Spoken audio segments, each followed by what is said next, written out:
Après avoir étudié toutes les preuves, j'en conclus que personne n'est impliqué dans la mort de Nora Quarin. Il est plus probable qu'elle soit morte suite à une mésaventure, qu'elle ait quitté l'hôtel d'elle-même et se soit perdue dans cette plantation de palmiers abandonnés. Bonsoir, qu'est-il arrivé à Nora Quarin dans la jungle malaisienne? C'était il y a quasiment 2 ans, au mois d'août 2019. Le corps de cette jeune Française de 15 ans était découvert sans vie dans une nature hostile à 2 kilomètres de l'hôtel où elle séjournait avec ses parents. L'enquête des autorités locales va très vite, trop vite, conclure à une fugue malencontreuse, à un accident, même si cette hypothèse semblait d'entrer hors de propos. Nora, adolescente craintive et fragile, souffrait d'un handicap qui l'aurait empêché de déambuler seule au cœur de la nuit dans un paysage qui lui était totalement étranger. Ses parents vont remuer ciel et terre pour que les investigations redémarrent et se concentrent sur la piste criminelle, celle d'un enlèvement, d'une séquestration ayant conduit à la mort de leur fille. Ils viennent enfin d'obtenir gain de cause. La thèse de l'accident n'est plus la seule privilégiée par la Malaisie.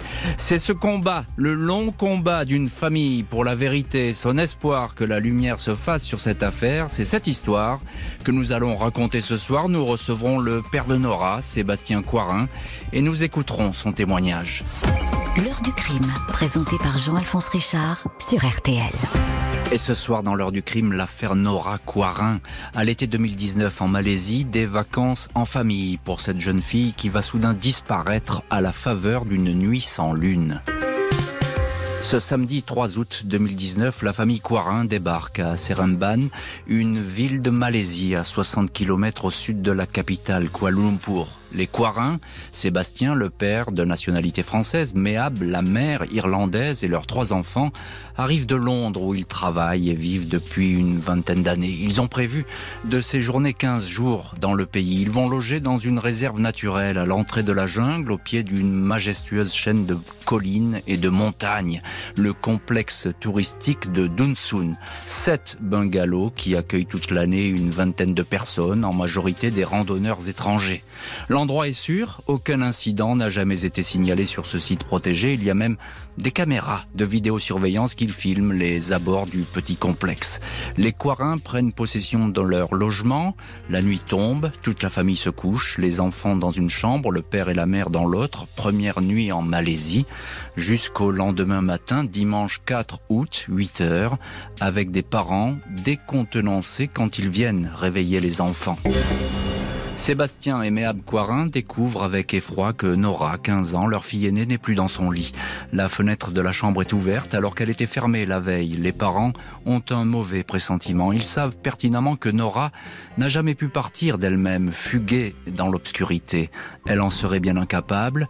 Leur fille souffre d'un handicap mental, une malformation mentale congénitale, l'holoprosencéphalie, qui fait d'elle une fille fragile, timide, introvertie et maladroite. Son expression orale est limitée et elle a parfois même du mal à garder son équilibre. Elle a trébuché en arrivant au bungalow alors que le sentier était pourtant dégagé. Imaginer qu'elle ait pu partir dans la nuit noire sur un sentier non éclairé n'a strictement aucun sens selon tous ceux qui la connaissent.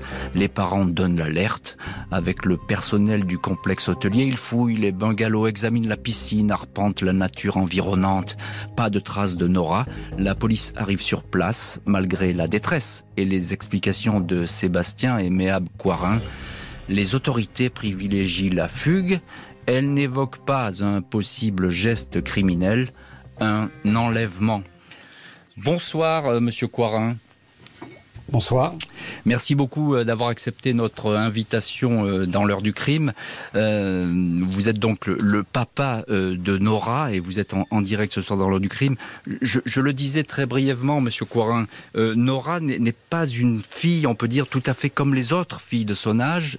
Elle souffre d'un handicap. Elle ne peut pas être partie comme cela sans prévenir. Effectivement, vous avez décrit que Nora avait un handicap cérébral assez complexe. Mais pour simplifier, Nora avait un âge mental d'environ 7 ans. Elle était incapable de manier les concepts. Par exemple, 5 plus 3 n'avait aucun sens pour elle. d'un point de vue physique, son équilibre était assez précaire. Et par rapport à la personnalité de Nora, Nora était une fille qui n'était pas téméraire. Elle n'avait jamais quitté, par exemple, le seuil de la porte de notre maison. C'était une adolescente craintive, peu curieuse, qui aimait les choses simples de la vie. Elle aimait simplement être en famille et la famille représentait absolument tout pour elle. Alors c'est important ce que vous racontez, parce que là on comprend évidemment tout de ce qui a pu se passer ou ne pas se passer. Il est impossible pour elle comme ça d'enjamber cette fenêtre et puis soudain de disparaître, Sébastien Coirin. C'est tout simplement impossible. Pour plusieurs raisons. On a évoqué son handicap physique et mental. Mais il faut aussi imaginer que Nora aurait été physiquement incapable d'ouvrir cette fenêtre dans un premier temps, sachant que c'est un élément important. Cette fenêtre avait été fermée la veille par Maeve, sa mère, et Maeve avait découvert que le verrou était cassé. Était défectueux. Et cette fenêtre aurait pu être ouverte depuis l'extérieur. Oui. Et ça va être dit d'ailleurs dans l'enquête. Il y aura un témoignage qui viendra plus tard. Je voudrais. Mais un point important. Allez-y, je vous en prie. Je vous en prie. Non seulement il faut prendre en compte le handicap de Nora, mais imaginez ce chalet qui se trouve donc dans cette réserve naturelle à flanc de montagne dans la jungle. Ce chalet est clôturé, le terrain est dangereux, il est pentu, c'est l'obscurité totale, il n'y a même pas la lune. Et Nora, si elle a été sortie, elle était dévêtue, elle n'avait que sa culotte. Il aurait été presque impossible pour un être humain normalement constitué de franchir quelques pas. Donc imaginez Nora. Bien sûr. C'était une absurdité totale d'imaginer que Nora aurait pu fuguer. C'est absolument invraisemblable. Lorsque vous en parlez comme ça, on est au tout début là de l'enquête et de ce qui vient de se passer. Lorsque vous en parlez aux autorités, qu'est-ce qu'on vous dit là-dessus? Vous avez l'impression d'être pas très compris, pas entendu? Au début, il y avait un problème linguistique. Nous avions affaire à des officiers de police dont l'anglais était mal maîtrisé et aussi dont le handicap était très mal compris. Pour eux, Nora était une fille de 14-15 ans et donc à cet âge-là, les adolescents peuvent être rebelles. Et pour eux, il n'était pas impossible que Nora ait pu fuguer. Et au cours des 9 jours de recherche, c'était une lutte permanente envers les autorités malaisiennes pour leur expliquer que Nora était une personne différente et qu'il fallait prendre en compte le handicap dans l'enquête et qu'il était impératif non seulement donc de mener des recherches, mais aussi d'évoquer la piste et d'étudier la piste criminelle. Bien sûr. Et on va raconter évidemment avec vous restez avec nous, Sébastien Coirin, on va raconter cette enquête. Je voudrais juste poser une question à Maître Charles Morel. Bonsoir Charles Morel. Bonsoir. Merci beaucoup d'être ce soir dans le studio de l'heure du crime. Vous êtes l'avocat de la famille Coirin. On a le sentiment que dès le début, il faut pas faire de vagues, quoi. On se fixe sur cette piste de la fugue. Et puis pas autre chose. Oui, c'est ça. Parce que lorsqu'on est sur la fugue, on est sur la responsabilité personnelle de Nora, sa décision de partir. C'est cette hypothèse évidemment qui est retenue au moment des fouilles, en se voulant rassurant. Parce qu'évidemment, on a aussi cette tendance à ne pas vouloir envisager le pire. Et évidemment aussi parce que c'est plus confortable pour les autorités, la police, que ce soit l'hypothèse d'une fugue que l'hypothèse d'un crime. Les recherches pour retrouver Nora vont s'intensifier dans une nature que seuls les autochtones connaissent parfaitement. Impossible de savoir ce qu'il est advenu de cette adolescente sans défense. Perdue, séquestrée, vivante, morte, aucune réponse. Dans les jours qui suivent la disparition de Nora, les alentours du complexe touristique de Dunsun sont passés au crible par les autorités. Les policiers utilisent un chien pour détecter une éventuelle trace. Pas moins de 160 personnes participent aux recherches, des habitants du coin qui connaissent bien la jungle, un milieu hostile dans lequel un étranger perdu ne peut pas survivre très longtemps. Des chamans locaux, les Bomo, des prêtres chargés des rituels religieux en Malaisie, offrent également leur aide. Des plongeurs sondent des points d'eau, un drone militaire et un hélicoptère sont mobilisés pour survoler la région sans résultat probant. La famille de Nora offre 50 000 ringgit malaisiens, un peu plus de 10 000 euros, pour toute information permettant de localiser la disparue. Des appels enregistrés par la mère de Nora sont diffusés par haut-parleurs dans la forêt avec l'espoir que l'adolescente, qui est peut-être terrée dans un coin et apeurée, sorte de sa cachette. Mais c'est le silence qui répond à la voix de cette maman. 6 jours après la disparition, le parquet de Paris ouvre une enquête pour enlèvement et séquestration, seul moyen d'accéder à ce dossier qui concerne une jeune fille qui a la nationalité française. 13 août 2019, après 10 jours d'incessantes recherches, le chef adjoint de la police malaisienne, Mazlan Mansour, annonce qu'un corps a été retrouvé à 2,5 km du complexe hôtelier. Au fond d'un ravin, dans un petit ruisseau, près des chutes de Beremboun, un lieu que les secouristes et enquêteurs avaient pourtant sillonné de long en large. Il s'agit bien de Nora Quarin. Le corps est entièrement dénudé. Sa culotte qu'elle avait gardée pour dormir dans le bungalow alors qu'il faisait très chaud est introuvable. L'autopsie conduite en Malaisie ne détecte pas de traces de coups ou de violence, juste quelques égratignures superficielles, aucune agression sexuelle n'est alors constatée. Le médecin légiste indique que l'adolescente est décédée des suites d'une hémorragie interne en raison notamment du manque de nourriture et du stress. Le chef de la police, Mohamed Mat Youssop, affirme à son tour: il n'y a aucun soupçon d'acte criminel. Les parents peuvent récupérer le corps. Des parents incrédules. Comment imaginer que leur fille, après avoir cheminé pieds nus et presque totalement dévêtue sur un sentier difficile et dangereux, ne porte aucune marque, aucune plaie, aucune piqûre de moustique et même pas le moindre coup de soleil? Sébastien Quarin, vous êtes ce soir en ligne dans l'heure du crime, vous êtes le papa de Nora, je le rappelle. Je viens de l'indiquer, je pense que cette autopsie, finalement, il faut la lire à l'envers, il faut la lire en creux pour comprendre ce qui ne va pas. Et il n'y a aucune trace visible sur le corps de Nora, ça veut dire quoi? Elle n'a pas pu séjourner aussi longtemps à l'extérieur, c'est pas possible. Alors, les causes de la mort de Nora sont indiscutables. Vous l'avez évoqué, il s'agit d'une hémorragie interne provoquée par la peur et la faim. Et le stress, oui, c'est ça. Et le stress.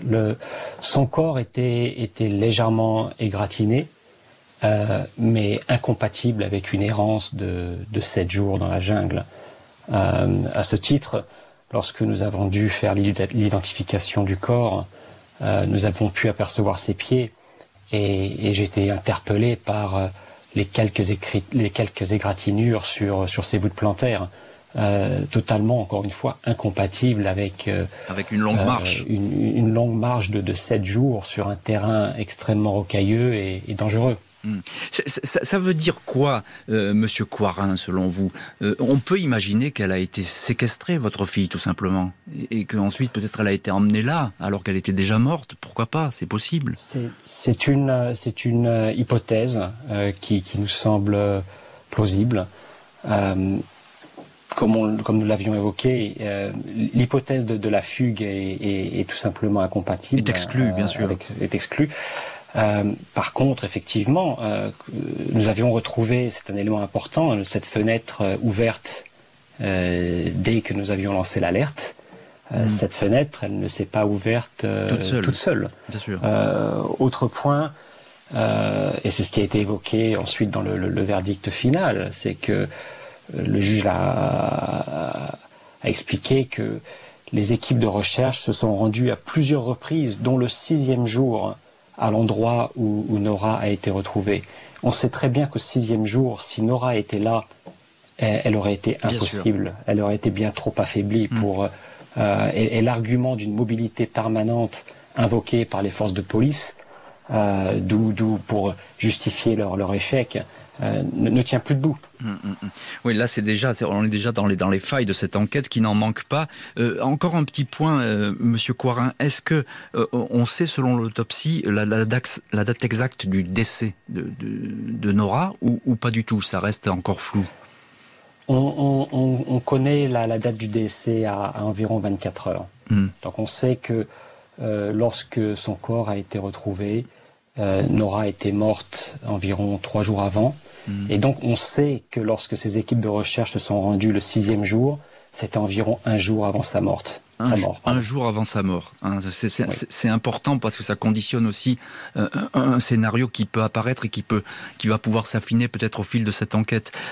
Maître Charles. Il y a aussi un autre point aussi qui reste mystérieux, c'est que nous avons découvert, lorsque nous nous sommes rendus sur les lieux, un campement rudimentaire à quelques encablures de là où le corps de Nora a été retrouvé. Ah, ça c'est important. Et à ce jour, nous n'avons toujours aucune explication sur ce campement. On vous a donné aucune explication. On sait que les forces de police françaises qui avaient été dépêchées sur les lieux avaient demandé à ce que des prises d'ADN soient faites. Mais à ce jour, nous n'avons eu aucune réponse. Il n'y a pas de résultat. Alors, Maître Charles Morel, vous êtes l'avocat de la famille Coirin. Justement, Sébastien Coirin parle des policiers français qui se sont déplacés. Je le disais, il y a une enquête ouverte en France, mais c'est normal, c'est une ressortissante française, donc automatiquement... Alors, automatiquement... il faut le demander. Nous l'avons demandé, nous avons fait en sorte que les choses aillent très vite. Ça a été le cas. Dans un premier temps, les autorités françaises ont réagi avec beaucoup de diligence. Il y a pu y avoir donc 2 enquêteurs qui se sont rendus sur place, qui ont pu assister à l'autopsie, ce qui était très important pour nous, de garantir l'intégrité et la qualité de l'autopsie, puisqu'évidemment, pour déterminer les causes de la mort, c'est absolument essentiel. Et ensuite, il y a eu une enquête miroir, et là, on peut dire que les autorités françaises, l'enquête, pour l'instant, nous n'en avons pas grand-chose, parce qu'il devait y avoir une enquête de personnalité, d'environnement, et notamment sur la personnalité de Nora. Et un échange des dossiers, c'est ça ? Oui, il y a une coopération, mais voilà, qui se passe avec la Malaisie, avec la voie diplomatique, donc ça peut être très long, et puis ensuite entre parquets, mais il y a aussi une voie diplomatique avec l'Angleterre. Et malheureusement, nous n'avons pas eu le retour de cette enquête, mais malgré tout, le principal de l'école de Nora a été entendu, et il a donné des explications très importantes sur la personnalité de Nora, et qui a servi à la décision favorable, de verdict ouvert qui vient d'être rendu par la haute cour de Seremban. Juste un mot, on est toujours dans le cadre d'une enquête où il y a une information judiciaire ouverte ou il n'y a pas, il n'y a pas de juge, il n'y a pas de classement sans suite. Mais si vous voulez, vous comprenez bien que l'enquête miroir menée en France ne permettra pas de savoir. Donc, ce qui compte, c'est ce qui va se passer encore pour la suite, maintenant qu'il y a eu ce verdict ouvert en Malaisie. Le 10 septembre 2019, les obsèques de Nora sont célébrées dans la plus stricte intimité à la paroisse Sainte-Brigitte à Belfast, là où elle avait été baptisée. Les cendres de l'adolescente sont déposées au cimetière de Milltown. Personne alors ne sait comment elle est morte. Après la disparition de Nora, la police locale a relevé tardivement plusieurs empreintes de doigts sur les montants de la fenêtre de la chambre où dormait l'adolescente. Il est alors prévu que ces empreintes soient comparées à celles d'une vingtaine de personnes, essentiellement des employés de l'hôtel. Recherche vaine. La vidéosurveillance des bâtiments ne donne pas d'indices. Les caméras de portée limitée ne semblent n'avoir rien filmé de suspect. Certains villageois indiquent avoir entendu un bruit de moteur, un camion, tôt le matin du dimanche 4 août, mais ces témoignages se révèlent trop flous ou invérifiables. Après 5 mois d'investigation jugée stérile, les autorités décident de classer sans suite le dossier. Elle conclut que Nora a fugué et s'est perdue dans la jungle. À aucun moment, le handicap mental de la jeune victime, elle était incapable de s'éloigner volontairement des siens. Ce handicap n'est pris en cause par les enquêteurs. Les parents protestent. Ils affirment que Nora a sûrement été enlevée. Ils ne vont cesser de s'agiter pour se faire entendre. Ils ont pour cela l'appui d'une fondation britannique d'aide aux victimes, The Lucy Blackman Trust, et de 2 députés français qui alertent l'opinion. 24 août 2020, les parents de Nora obtiennent gain de cause. La Malaisie accepte la réouverture de l'enquête. Ils vont peut-être avoir des réponses aux questions qu'ils ne cessent de se poser. Comment se fait-il que les enquêteurs aient découvert le corps à un endroit déjà fouillé dans les jours précédents, une plantation d'huile de palme abandonnée? Nora était-elle encore vivante quand les secours sont passés dans ce secteur? Puisque le corps de l'adolescente ne porte aucune trace suspecte, cela signifie-t-elle qu'elle a été séquestrée dans une maison et abandonnée ensuite dans la nature? Les investigations progressent, à pas compter. Les auditions judiciaires, le plus souvent en visioconférence à cause de la crise sanitaire, se succèdent. 48 témoins interrogés, parmi eux le propriétaire du complexe hôtelier qui admet que la poignée de la fenêtre de la chambre de Nora était défectueuse et qu'on pouvait l'ouvrir facilement depuis l'extérieur. Pas d'élément capital. Le 4 janvier 2021, La juge et directrice d'enquête Maïmouna Haïd rend son verdict. C'est un cruel désaveu pour la famille. La juge écarte l'implication d'un tiers dans la mort de la jeune fille. Elle conclut à ce qu'elle qualifie une mésaventure. Nora serait sortie seule, se serait perdue et aurait fini par succomber. Sébastien Coirin, vous êtes le papa de Nora et vous êtes ce soir l'un de nos invités dans l'heure du crime. Il y a cette enquête qui est pour le moins chaotique. Il y a tous ces errements, ces empreintes qui ne donnent rien, les caméras qui ne marchent pas, enfin, etc., etc. Racontez-nous un petit peu cet enchaînement de mauvaises nouvelles pour vous, si je puis dire. Tout à fait. Si je me permets de revenir un petit peu en arrière. Allez-y. Avant notre départ en Malaisie, nous avions rencontré les différents membres du gouvernement malaisien ainsi que la vice-première ministre. Il faut savoir qu'à cette époque, cette histoire faisait la une des journaux et avait une couverture mondiale. Et on nous avait promis que tout serait fait pour que la vérité soit faite et que la justice soit rendue. Sauf que, comme vous l'aviez évoqué, nous avons dû nous battre pour obtenir cette enquête judiciaire que nous avons obtenue à la troisième tentative. Et pour cela, je tiens aussi à remercier l'appui de nos diplomaties et de nos gouvernements, en particulier le gouvernement franco et irlandais. Et lorsque cette enquête a débuté, nous avons eu le sentiment que effectivement les choses prenaient mauvaise tournure. Premièrement, la juge qui était nommée ne semblait pas à la hauteur de l'événement. Les questions qu'elle posait n'allaient pas au fond des choses et la police tout simplement tenait le même discours, quelles que soient les questions posées. Néanmoins, nous avons quand même obtenu quelques informations qui étaient intéressantes. Par exemple, le fait que la zone où Nora a été retrouvée a été patrouillée à plusieurs reprises. Les auditions du principal de l'école ont été déterminantes, il nous semblait, étaient déterminantes pour prouver que la fugue était impossible. Bien sûr. Mais malheureusement, le verdict fut très difficile à entendre. Alors, parlons cash, Monsieur Coirin. On a le sentiment quand même que, et on en a parlé un instant avec votre avocat, Maître Morel, qui est notre invité d'ailleurs ce soir dans l'heure du crime également, on a l'impression que les autorités, elles freinent des quatre fers pour que ça aille dans un seul sens, cette enquête, c'est-à-dire celle de la fugue. Vous comprenez, c'est gênant pour un pays comme la Malaisie qui s'ouvre au monde et dont le tourisme est très important pour son économie. C'est gênant qu'un enfant et un adolescent ait pu être enlevé et mourir durant les vacances. À ce titre, le lendemain de la mort de Nora, le ministre du tourisme malaisien avait fait une conférence de presse pour expliquer que cette affaire ne devrait pas avoir d'impact négatif sur le tourisme malaisien. À ce point-là, à ce point-là. Donc on était conscient que c'était une affaire qui gênait, qui était inconfortable, et donc la thèse de la fugue, finalement, déresponsabilisait les autorités malaisiennes. Bien sûr, ça a écarté leur responsabilité, effectivement, pour ne pas faire d'ombre à ce pays et au tourisme, qui est une ressource très importante. Maître Morel, évidemment que la thèse de la fugue, elle est absurde, elle ne tient pas, on le comprend bien, et on le comprend très vite, les rapports médicaux sont accablants, enfin... Là, c'est sûr, il n'y a pas eu de fugue, elle n'est pas partie toute seule, la petite Nora. Mais simplement, pourquoi est-ce qu'on l'aurait enlevée finalement, cet enfant ?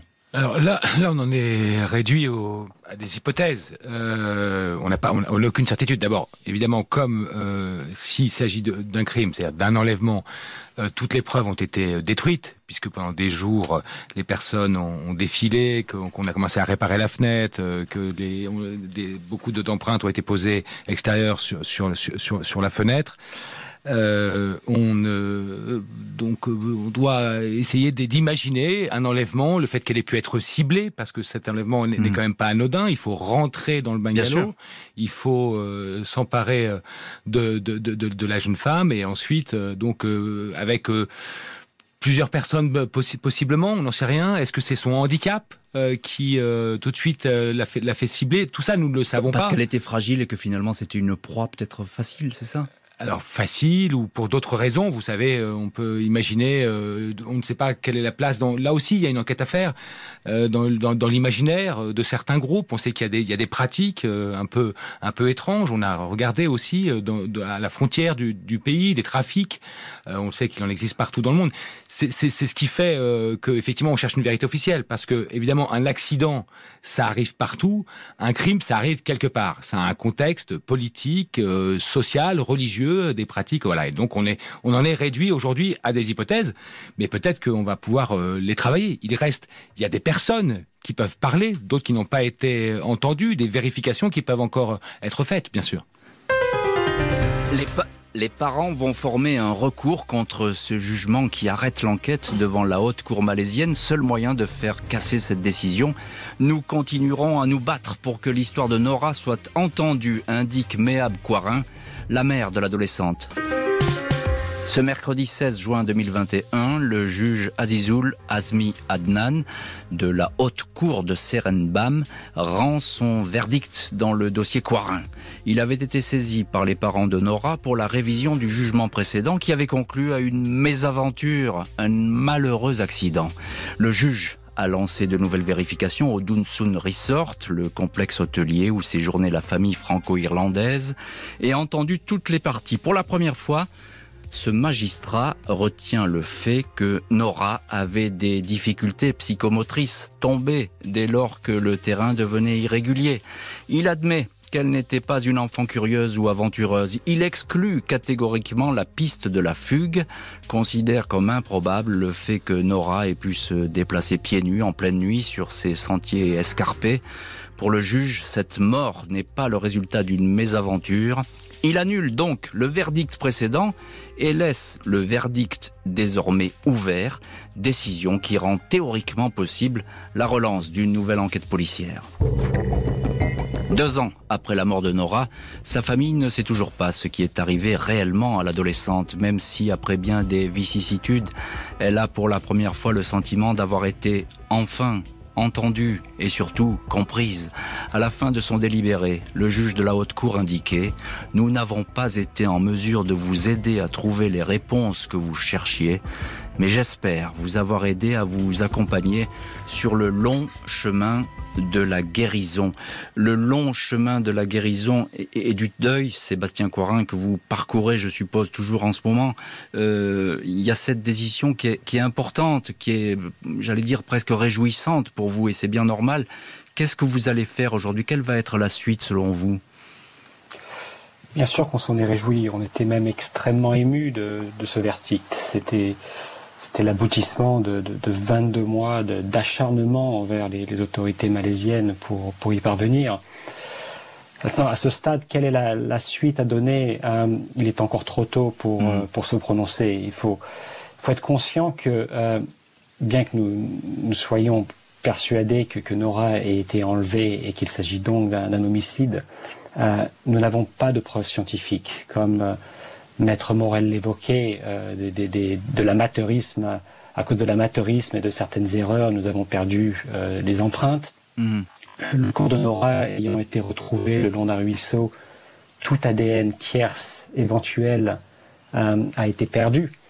Et donc, rien ne nous permet de prouver à ce stade que l'homicide. Et c'est la raison du verdict ouvert, finalement, qui a été prononcé par le juge. Il est tout à fait conscient que la fugue est impossible, mais parallèlement, nous ne pouvons pas prouver scientifiquement l'homicide. Et donc, à ce stade, le seul verdict qui s'impose, la seule conclusion logique, finalement, c'est le verdict ouvert. Oui. Qui sait, peut-être que demain, certaines langues se délieront, peut-être que certains indices apparaîtront, mais à ce stade, il est encore trop tôt pour savoir quelle procédure ou quelle suite donner à cette affaire. Bien sûr, tout à fait. Alors, on entend bien, Monsieur Quarin, Maître Charles Morel, vous êtes l'avocat de la famille de Nora. Il faut quoi pour la relancer, cette enquête? Il faudrait quoi? Un témoignage? Bien sûr. C'est ça. Bien sûr, c'est tout à fait. Là, en tout cas, ce qui est certain, parce qu'il faut peut-être dire une petite particularité procédurale. En France, pour juger un crime, il faut juger le criminel. Là, on est sur du droit anglo-saxon, c'est un verdict ouvert. Donc, on n'a pas une vérité judiciaire concernant un individu, une affaire, on a simplement la fin d'une vérité officielle et donc une nouvelle vérité qui devient accessible. Et l'idée, c'est évidemment de s'en approcher au plus près. Si des gens devaient témoigner, dire qu'ils avaient entendu, ou être des proches peut-être de personnes responsables d'un éventuel enlèvement, évidemment qu'on aurait alors là une enquête qui s'accélérait considérablement, un procès et un jugement. On peut imaginer que vous allez inciter peut-être dans les mois, les semaines qui viennent, les gens à parler, continuer à vous activer pour éventuellement que des témoignages jaillissent. Ça peut arriver. Bien sûr, il faut continuer à en parler. Et puis aussi, il y a peut-être aussi des vocations de personnes qui peuvent essayer de travailler sur le sujet. Monsieur Coirin, on arrive au bout de l'émission là, mais je voudrais quand même que vous nous disiez, si vous faites tout ça, c'est vraiment pour qu'on n'oublie pas votre fille, on peut le dire. Nora, c'est important de savoir ce qui s'est passé. Vous savez, notre conscience nous imposait d'aller jusqu'au bout. Nous avions soif de justice et la quête de vérité était essentielle pour nous de poursuivre. Maintenant, je ne vous cache pas qu'il n'y a pas une heure sans que je pense à cette tragédie. On se pose la question tous les jours. Qu'est-ce que s'est-il passé? On est aussi conscient du fait que Nora a touché le monde et bouleversé des millions de gens. Et le soutien que l'on a reçu à travers les médias, les gouvernements, mais les citoyens de la planète nous ont permis de tenir et nous donnent cette énergie pour continuer cet effort. Et Nora qui continue à toucher le monde, comme vous dites, Sébastien Coirin, merci beaucoup d'avoir été l'invité ce soir de l'heure du crime avec Maître Charles Morel, votre avocat, avec la mort de Nora, le combat d'une famille. Et on ne peut qu'espérer avoir un jour la vérité et la justice dans cette douloureuse affaire que l'on suivra évidemment dans l'heure du crime et plus généralement sur RTL. Merci beaucoup à Justine Vignot, Marie Bossard d'avoir préparé cette émission. Marc Bisset était à la réalisation. Un immense merci à vous toutes et tous d'avoir partagé cette heure du crime.